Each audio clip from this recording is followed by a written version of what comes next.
We already talked about how to get the money. Now we're going to talk about how to base the business valuation so that you can get the money. Jose Pio here, AKA The Lone Soldier. I do business financing. I do small business mergers and acquisitions. I'm going to go over really quickly what I do as a preliminary underwriting so I can make sure that the business is valued at a price point that I'd be willing to pay for it. And we're going to go into add backs.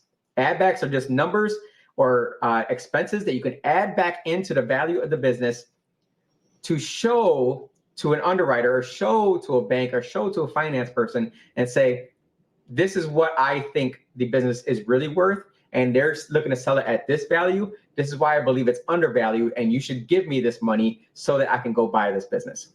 I'm going to present a quick little rundown of what I have, where I value the business really quickly. I've already put some numbers in here. A couple of different things I'm not going to go over so I can keep the video as short as possible for you.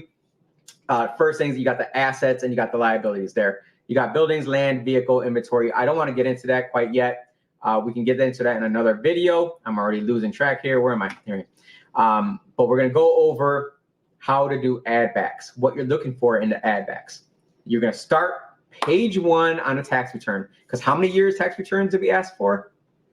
That's right, 3 years tax returns. You need to see the tax returns, because a business owner is going to say, you know, I'm in landscaping. You know how it is. We get paid cash off to the side. Wink, wink. You know, I do hardscaping, and sometimes I give them a discount for paying cash. So, you know, there's about another $100,000 in cash. I don't care. I do not care. You can't prove that to me, so I'm not going to pay you for that. You have to go based off of the numbers that they provided to the government. And one thing I'm going to show you here, you can see in the last 3 years tax returns that these 2 years right here were pretty consistent.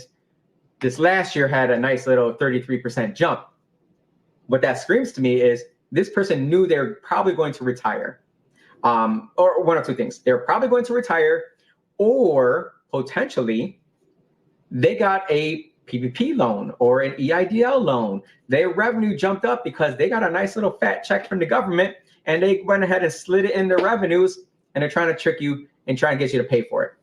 Certainly some things that you need to look for. That's something I can help you to look for. If you come work with me, let me know. I'll look through the tax returns for you and figure it out for you. You don't have to do any of this. But if you want to do this on your own, there's a quick little rundown.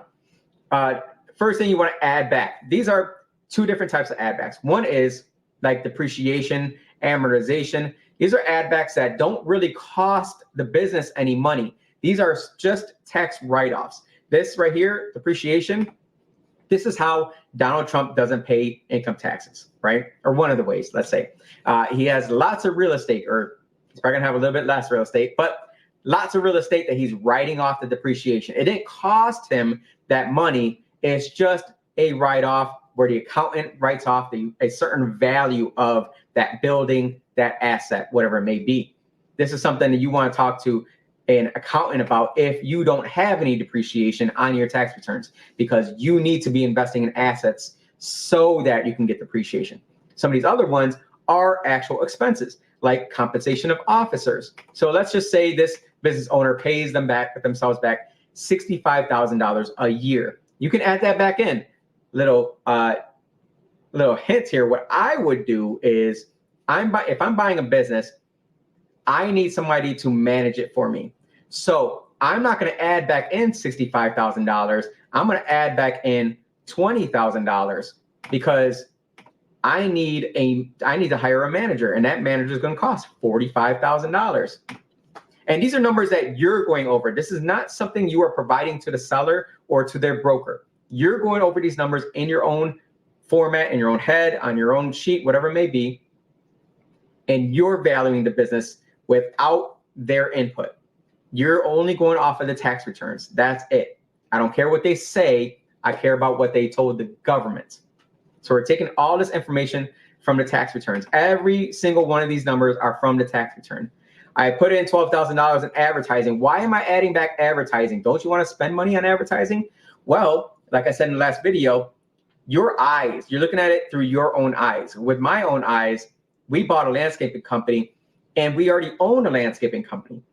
So if they were spending $12,000 in advertising, I'm not going to add that $12,000 to my business expense and do $12,000 more advertising. No, my advertising dollars aren't going to go up. Probably they're going to stay the same. Let's say we were spending $12,000. Now we're going to take their advertising budget and put it into our pocket, because there's no reason to spend $24,000 in advertising when your advertising is already working. You should increase your advertising if you want more business though. But in my eyes, when I'm valuing the business, I'm going to add that back in, or maybe a portion of it. Business use of home, a car, cell phone, these things, they're going to tell you that it's almost always going to be the same thing. You know, the car that's on there, that's the owner's car. So the insurance part of it, that's the owner's insurance for their own personal car. So it's not really a business expense. And their cell phone, it's their personal cell phone. So that's why we're adding back in. I don't care. Don't care. Because guess what? My business manager also needs a cell phone, and my business manager also needs a vehicle, needs a company vehicle. I'm not going to let you add that back in. Sorry, but my negotiation is telling me that that is not an add back. Would I add back in from my own eyes? Yeah, absolutely. Because is my manager going to get a company car? Probably not. I don't know. Depending on the type of business you're in. Again, use your own eyes, use your own lenses, let's say. Bank finance charges. Look, I kept interest in there. I'm sorry, I added back interest in there because I'm going to go to a finance person, to a bank, whatever it may be, and I'm going to get a loan for this because I love using other people's money. I don't want to use my own money. Point blank, I don't want to. That's just the way it is.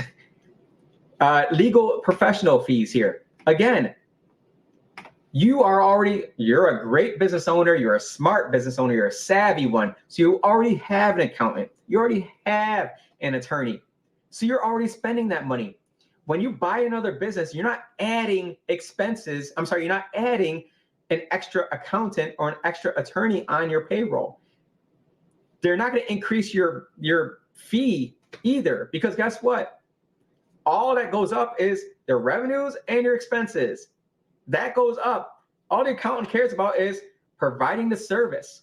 So you're going to go ahead and add those fees right back in because you're already spending that money.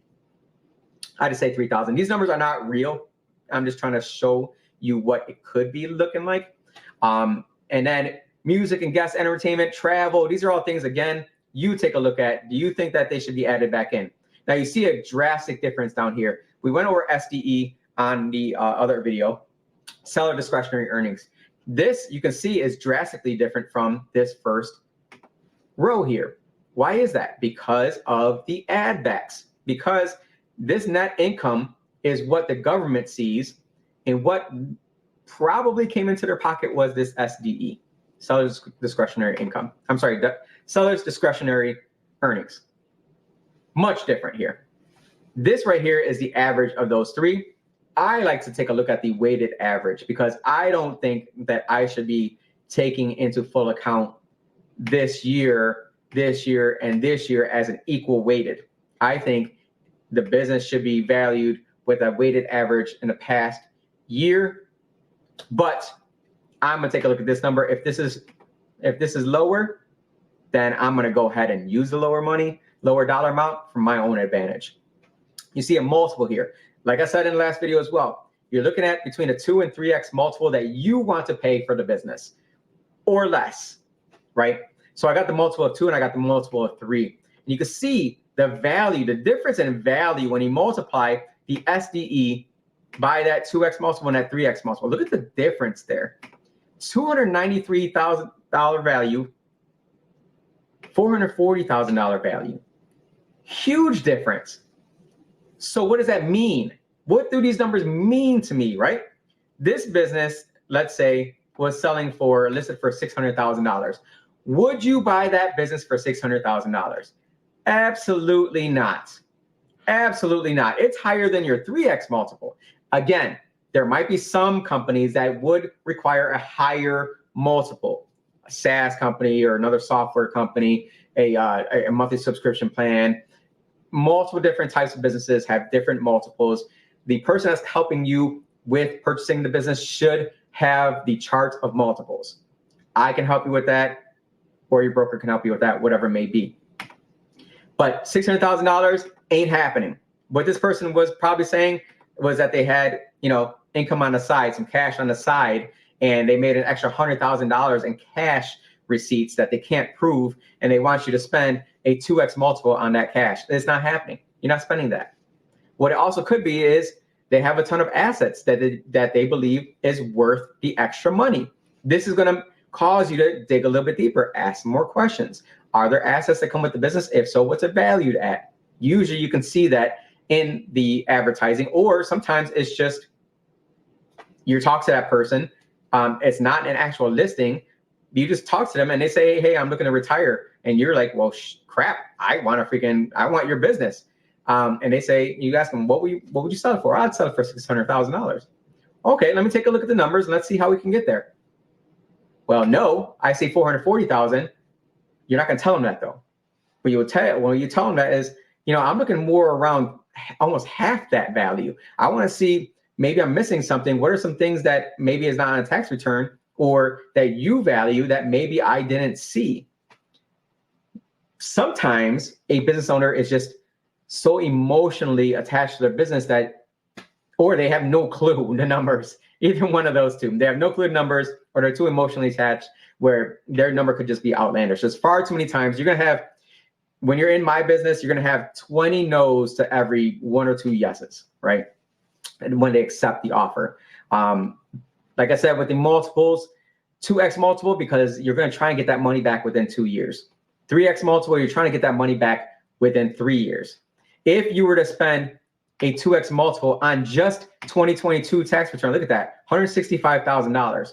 If that's a 2x multiple, you would have spent $300,000. You would have lost out on $6,000. Not that much, right? But if you had a multiple of 3 on $165,000, crap, I don't even know what that would have been. 3 times 165, probably should know this right off the back of my hand, $495,000. That's a big difference. If you would have just multiplied the 3 multiple on just last year's seller discretionary earnings, you can see why I like to have a weighted average, and I like to take the average of the last 3 years and look at the numbers like that. Because what could have happened right here was this could have been, COVID, and numbers could have been, or this could have been 2019, and this number could have been more like 200,000. Well, I'm only going to take a weighted average of that. Very basic. This is seriously not everything for when you're looking to buy a business. This is just preliminary. So I got some extra stuff down here, extra stuff up here. But I want to keep the video shorter so that you can see the basics of what goes into you preliminarily underwriting a business, just to see what the valuation could be and what you can get it for versus what a business owner or the seller wants, to see if it's so far off that it's not even worth your time, or maybe sometimes the seller's just trying to liquidate it, get it off and be done with it. They're tired of freaking breaking their back, and they're like, give me 300,000 for the business. When they say that and you see the 2x multiple at 293 and 303, yeah, all right, cool. Yeah, I'll pay that. You're not going to fight that. But that's preliminary. What I want to go over was the add backs here. The valuation we'll go over another time, but the add backs is really what you're looking for in the tax returns.